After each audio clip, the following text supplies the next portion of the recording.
Hola, soy Joana y te voy a explicar este vídeo de Autoescuela Super Express.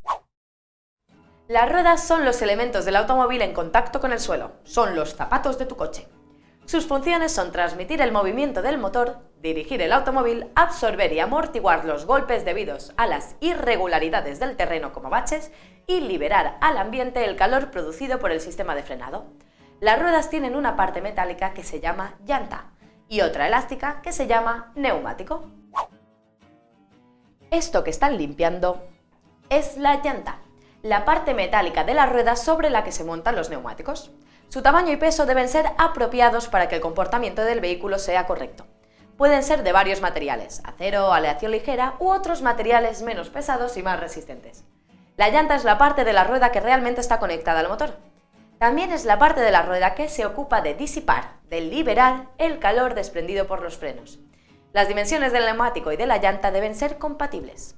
No se deben colocar neumáticos con otras dimensiones o características que los originales de las mismas llantas, salvo que se especifique que son compatibles. Los neumáticos son la parte elástica de las ruedas. Vienen a ser como las suelas de tus zapatos. Te ponen en contacto con el suelo y tienen las siguientes funciones.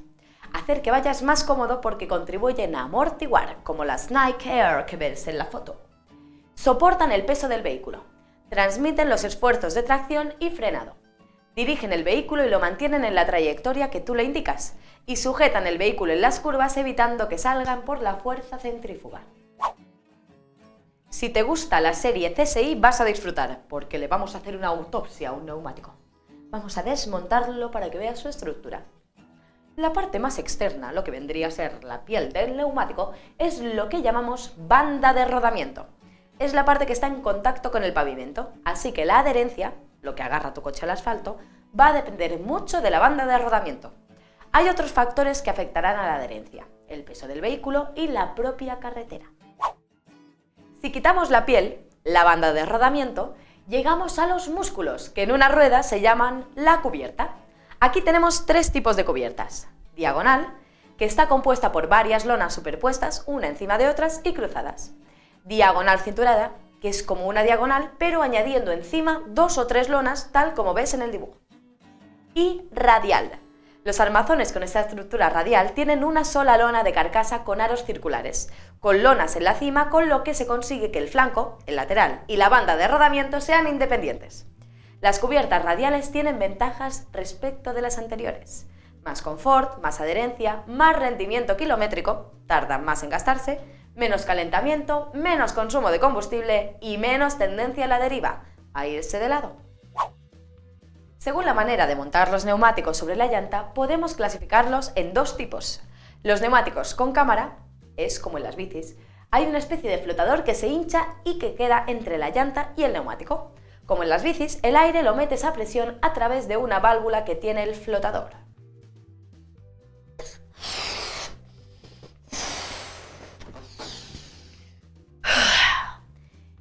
¿Y qué pasa cuando se pincha un neumático con cámara? Pues esto.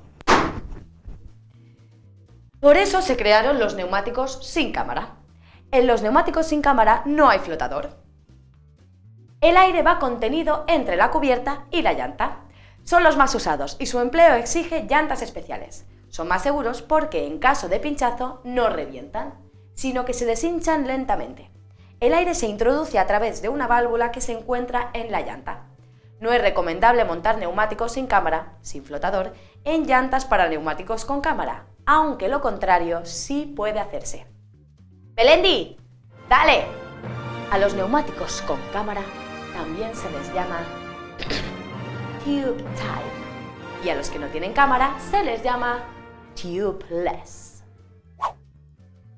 La ropa tiene una etiqueta con una talla, o los botes de champú una etiqueta pegada donde te explica su composición. Las ruedas lo que tienen es un código escrito en el lateral. La información que da este código es el ancho del neumático en milímetros, perfil o serie, que es la relación porcentual entre el alto del lateral y el ancho del neumático. Estructura. ¿Qué crees que puede querer decir en la R? Pues radial, que es la más habitual. Diámetro interior en pulgadas, es el ancho de la llanta sobre la que irá el neumático.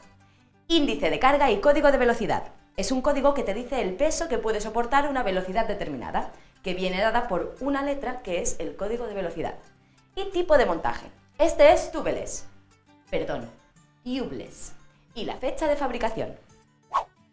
Cuando un accidente se produce por causa del vehículo, lo más probable es que haya habido un fallo en un neumático. Es la principal causa, mucho más que sumando el resto de problemas mecánicos. Por eso es muy importante que compruebes el buen estado de los neumáticos, especialmente el dibujo e inflado. El dibujo o escultura del neumático son las rayas, los surcos que tienen en la banda de rodamiento. Pasa como en la suela de los zapatos. Cuando se te desgasta la suela, se agarran menos al pavimento, su adherencia disminuye. Además, el dibujo del neumático tiene la finalidad de sacar el agua que pisan, de drenar el agua. En la mayoría de vehículos, coches, furgonetas, la profundidad del dibujo debe ser como mínimo de 1,6 milímetros. En las motocicletas no es obligatorio, pero sí que se recomienda también esta profundidad mínima de 1,6 milímetros. Para que no te olvides de este 1,6 te voy a dar un truquillo. ¡Tachán! Imagínate que quieres ir a ver una banda que toca en una disco. La edad mínima para entrar son los 16.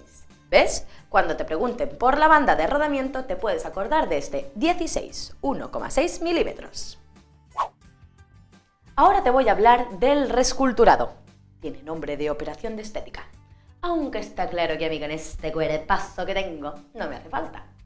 Consiste en redibujar parte de las esculturas de origen de los neumáticos.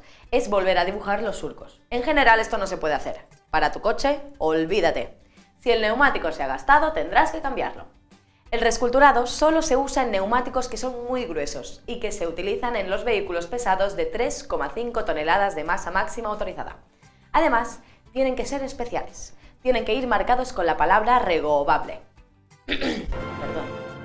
Regovable. O con el símbolo U. Los indicadores de desgaste te sirven para saber fácilmente cuándo tienes que cambiar los neumáticos porque se han desgastado. Así no tienes que bajar con una regla para medir si los surcos miden menos de 1,6 milímetros. Son una especie de taquitos que se quedan escondidos dentro de los surcos y conforme el surco se va desgastando, quedan al mismo nivel. Los neumáticos homologados que llevan los turismos y sus remolques tienen estos indicadores de desgaste. Pues ya hemos llegado al final de este vídeo. Ahora te recomiendo que hagas las preguntas de test antes de pasar al siguiente. ¡Ánimo! Y sácatela. La teórica.